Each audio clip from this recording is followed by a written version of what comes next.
له غرمې وروسته د لنډ خوب ګټې. پوهانو ویلي دي چې له غرمې وروسته ساعتونو کې څو دقیقې خوب کول د مغزو د فعالیت د ښه کېدو سبب کیږي.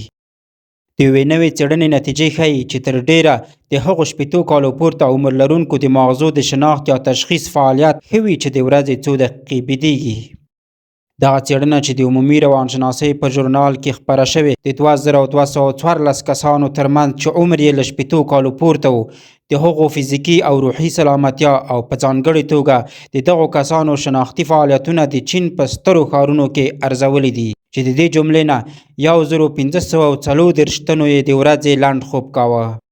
د څېړنې نتیجو وښودله چې هغه کسان د غرمې وروسته د یو څو دقیقو لپاره لنډ خوب کاوه د حافظې، مشکلاتو په حل، په خبرو، د وضعیت او موقعیت په هکله د پوهاوي او د دماغ د نورو شناختي فعالیتونو نمرې اوچتې وې.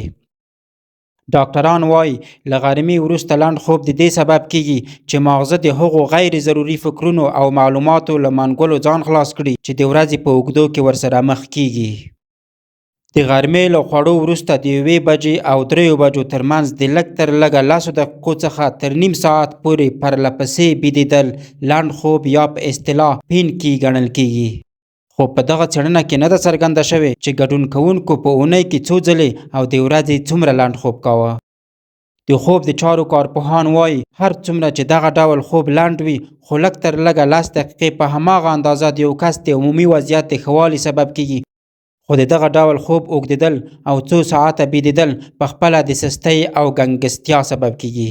له دې د مخه د یوې بلې څېړنې موندنو ښودلي وو چې په اونۍ کې لږ تر لږه 3 ځلې لنډ خوب کول د زړه د سلامتۍ سبب کیږي. که مو دا ویډیو خوښه شوې وي لایک مو هیر نشي او د نورو معلوماتو لپاره د موږ چینل در سره سبسکرایب کړئ. د الله په امان.